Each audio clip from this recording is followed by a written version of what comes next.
So one thing we love, if you hadn't ever guessed by this terrible show we do, is Star Wars. We love Star Wars. We think it's so much fun. We have been big fans of Star Wars Battlefront, in spite of the fact Can you tell? Did you get that IGN watermark backwards? Is that... Hold on. Oh, wow, we did. Yeah. Hold on, I'm going to get out of the way. Look at that. Yeah. All right. So hey, that's anyway. like the Okami box art. Nicely done. Brought to you by NGI. So anyway, EA has finally revealed some actual stuff of what's coming in the first kind of round of Star Wars Battlefront DLC. That's a big, touchy subject. A lot of people are real fussy about it because of the whole season pass thing. They think they're being ripped off.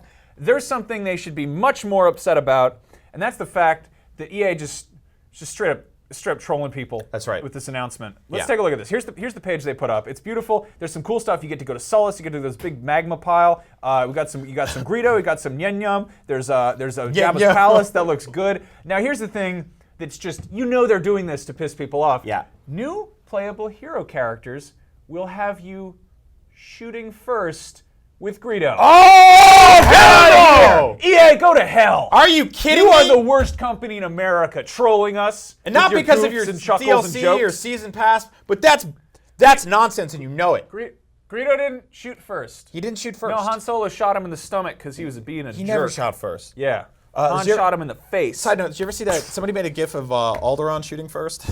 I like that. It shoots at the Death Star, and then the Death Star moves. How dare you? And then shoots back. So they did announce one other thing. They announced a couple new blasters. There's like the Rebel V10, and there's the Diddle Wisher CG42 or something. Stuff like deep cut Wikipedia stuff. One of them is, in fact, a little pistol that you're going to get to shoot in the game, which makes sense. It's Greedo's gun. It's this one, if you've ever seen it. Can we get a little close-up of that gun there? So this is what Greedo's going to look like. That's pretty cool. You get to fire. It makes sense because Greedo's in there. Yeah, put it in your mouth. Get back. Get back.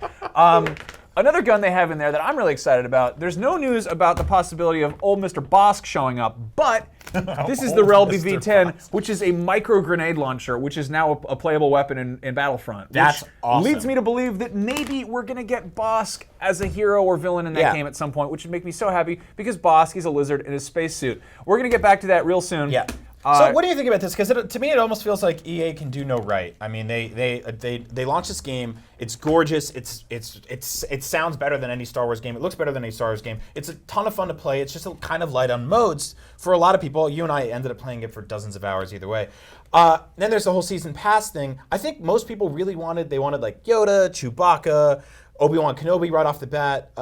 We're getting like weirder, deeper cut characters and their weird ass guns. I'm really love that. Stoked that we're getting Greedo and Yin Yum before we're getting Chewbacca or Lando. I mean, we're gonna get them. I really hope that they keep this up and that we get Dengar and Bosk and all these weird dudes. Yeah. Just like smelly mummy bounty hunters with dumb backpacks. So to back this up, I think part of the big reason people were upset was that the Rodian helmet or head and the Sullustan heads are already unlockable in the game if you have like 50 billion credits and you're level 45 or whatever.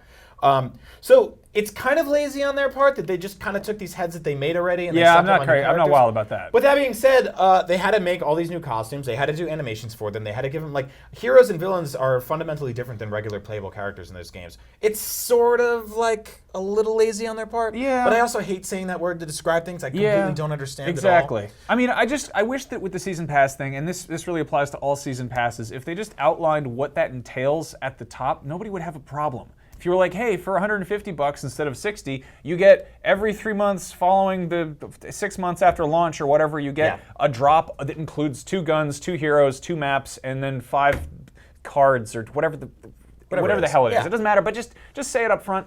I mean, I'm happy to go run around Jabba's palace. It's gonna be fun. Yeah, I keep saying it. This game will be a fantastic game in like a year and a half when you can grab it used or whatever. You know. Anyway.